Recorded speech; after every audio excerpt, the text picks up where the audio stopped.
درشا خیل کرک میں کامیاب intelligence based operation ہلاک خوارج کی ویڈیو منظر عام پر آ گئی ہے۔ سیکیورٹی فورسز نے درشا خیل کرک میں بھارتی اسپانسرڈ خوارج دہشت گردوں کے خلاف ایک کامیاب انٹیلیجنس بیسڈ آپریشن انجام دیا۔ سیکیورٹی ذرائع کے مطابق آپریشن میں دہشت گردوں کے ٹھکانے کو انتہائی پیشہ ورانہ مہارت سے نشانہ بنایا گیا۔ آپریشن کے دوران 17 بھارتی اسپانسرڈ خوارج کو ہلاک کر دیا گیا، 7 سے 10 دہشت گرد زخمی ہوئے۔ سیکیورٹی ذرائع کے مطابق کرک میں آپریشن فتنۃ الخوارج کے ملا نذیر گروپ کی موجودگی کی اطلاع پر کیا گیا تھا۔ دہشت گردوں نے غار کی جانب بھاگنے کی کوشش کی جنہیں ہلاک کیا گیا۔ سیکیورٹی ذرائع کے مطابق ہلاک دہشت گرد مختلف دہشت گردانہ کارروائیوں میں ملوث تھے۔ پاک فوج اور دیگر سیکیورٹی ادارے دہشت گردی کے ناسور کو ختم کرنے کے لیے مکمل طور پر پرعزم ہیں۔ وزیر اعظم شہباز شریف نے کہا ہے کہ پاک امریکہ تجارتی معاہدے باہمی مفادات کے تحت ہوں گے۔ اللہ نے افواج پاکستان کو جو نصرت عطا فرمائی اس کا جتنا شکریہ ادا کریں وہ کم ہے۔ فیلڈ مارشل عاصم منیر نے جنگ میں دانش مندی سے افواج پاکستان کو لیڈ کیا۔ ہم نے بھارت کے ساتھ طیارے گرائے، ہر جگہ حملے کیے، ان کا دماغ چکرا گیا۔ نیو جرسی میں صحافیوں سے گفتگو کرتے ہوئے شہباز شریف نے کہا امریکی صدر ٹرمپ کے ساتھ ملاقات حوصلہ افزا قرار دے دی۔ امریکی صدر ڈونلڈ ٹرمپ کے ساتھ ملاقات بہت ہی حوصلہ افزا تھی۔ تجارت، آئی ٹی اور دیگر شعبوں میں امریکہ سرمایہ کاری کے لیے تیار۔ وزیر اعظم نے کہا کہ امریکی صدر سے ملاقات میں معیشت، انسداد دہشت گردی، معدنیات، آئی ٹی، کرپٹو پر بات ہوئی ہے۔ میں نے ٹیرف کے معاملے پر امریکی صدر کا شکریہ ادا کیا۔ پاکستان اور امریکہ کے درمیان معدنیات کی قیمت کا مناسب تعین ہوگا۔ پاک امریکہ تجارتی معاہدے باہمی مفادات کے تحت ہوں گے۔ وزیر اعظم کا کہنا تھا سعودی عرب گیا 40 سال میں اس طرح کا استقبال میں نے نہیں دیکھا۔ وزیر اعظم شہباز شریف کا اقوام متحدہ جنرل اسمبلی سے دبنگ خطاب، کہا غزہ میں اسرائیل کی نسل کشی عالمی ضمیر پر داغ، فوری جنگ بندی ناگزیر ہے۔ بھارت جارحیت کا دو ٹوک جواب دیتے ہوئے کہا کہ جنوبی ایشیا کو اشتعال نہیں، امن کی قیادت چاہیے۔ تفصیلات اس رپورٹ میں جانیے۔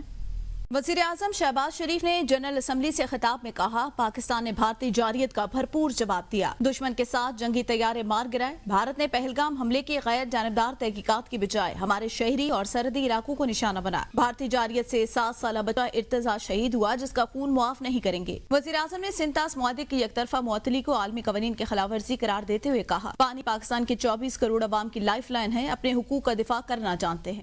Our Falcons took flight and etched their answer across the skies, resulting in 7 of the Indian jets turned to scrap and dust. A decisive response to the aggressor that will echo through the annals of history. وزیر اعظم نے اسرائیل کے غزہ میں نسل کشی کو تاریخ کا سیاہ باب قرار دیا، کہا جنگ بندی ناگزیر ہے۔ پاکستان 1967 کی سرحدوں کے مطابق خود مختار فلسطینی ریاست اور القدس کو دارالحکومت تسلیم کرتا ہے۔ وزیر اعظم نے اپنے خطاب میں معصوم بچی ہند رجب کا ذکر کرتے ہوئے کہا سب سے چھوٹے تابوت اٹھانا سب سے زیادہ بھاری ہوتا ہے۔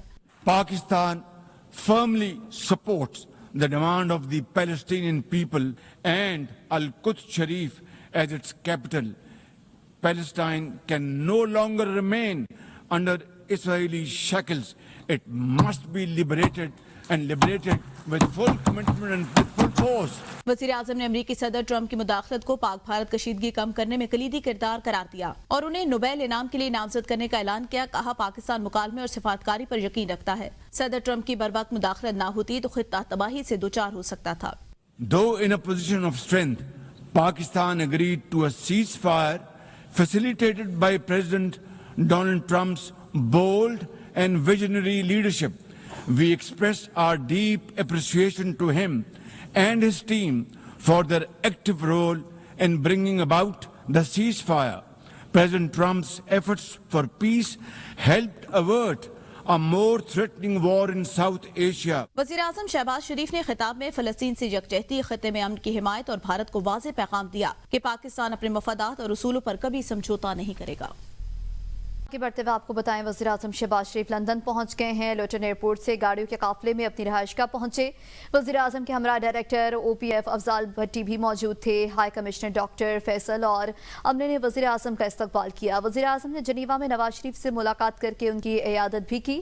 وزیر اعظم نے دورہ امریکہ اور صدر ٹرمپ سے ملاقات کے حوالے سے آگاہ کیا۔ نواز شریف کی صحت بہتر ہے، چند روز میں وطن واپسی کا امکان ہے۔ وزیر اعظم شہباز شریف 3 دن قیام کے بعد پاکستان روانہ ہوں گے۔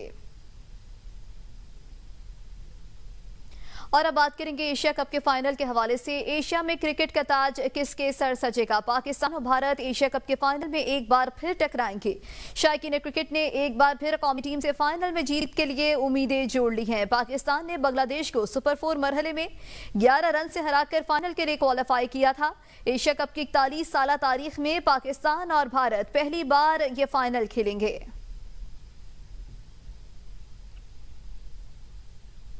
شرپسند مودی اپنے اوچھے ہتھ کنڈوں سے باز نہ آیا۔ مودی سرکار کا کھیلوں کو سیاست زدہ کرنے کے لیے ایک سے بڑھ کر ایک وار۔ پاکستانی کپتان کے ساتھ 2 مقابلوں میں ہینڈ شیک سے انکار کے بعد فوٹو شوٹ سے بھی گریز۔ ایشیا کپ فائنل سے قبل پاک بھارت کپتانوں کا ٹرافی کے ساتھ فوٹو شوٹ کھٹائی میں پڑ گیا۔ ایشیا کپ انتظامیہ کے مطابق ٹرافی کے ساتھ دونوں کپتانوں کی تصاویر بنوانے کا امکان کم ہے۔ پاکستان اور بھارت کے درمیان ایشیا کپ کا فائنل دبئی میں کل ہوگا، جس سے قبل فوٹو شوٹ سے متعلق حتمی فیصلہ ہوگا۔ پاکستان کرکٹ ٹیم کے کپتان سلمان علی آغا آج رات 7 بجے پاکستانی وقت کے مطابق پریس کانفرنس کریں گے۔ اس سے قبل بھارتی ٹیم نے بھی ایشیا کپ کے 2 مقابلوں میں پاکستان کرکٹ ٹیم سے ہاتھ ملانے سے گریز کیا تھا۔ کچھ لوگ صرف پنجاب پر تنقید کرتے ہیں، تنقید کے بجائے کچھ کام بھی کر لیں۔ وزیر اعلیٰ پنجاب مریم نواز نے فیلڈ سروے مہم کی تقریب سے خطاب میں کہا کہ پنجاب آگے بڑھ رہا ہے، اسی لیے باقیوں کو تکلیف ہے۔ پنجاب کی کامیابیوں نے مخالفین کی سیاست کو بے نقاب کر دیا۔ انہوں نے کہا کہ دفتر میں بیٹھ کر نہیں، میدان میں اتر کر خدمت کر رہی ہوں اور خواتین قیادت پر تنقید کا جواب میں اپنی کارکردگی سے دیتی ہوں۔ عوام کے دکھ کی گھڑی میں ان کے ساتھ کھڑا ہونا ہی اصل قیادت ہے۔ کیمرے کے سامنے آنا پروجیکشن نہیں، بلکہ عوام کو اعتماد دینا ہے۔ ہماری حکومت جاگ رہی ہے، عوام کو فکر کرنے کی ضرورت نہیں۔ سیلاب متاثرین کا ایک ایک پائی پورا کریں گے۔ سیلاب کے باوجود ہم نے ترقیاتی کام نہیں روکے۔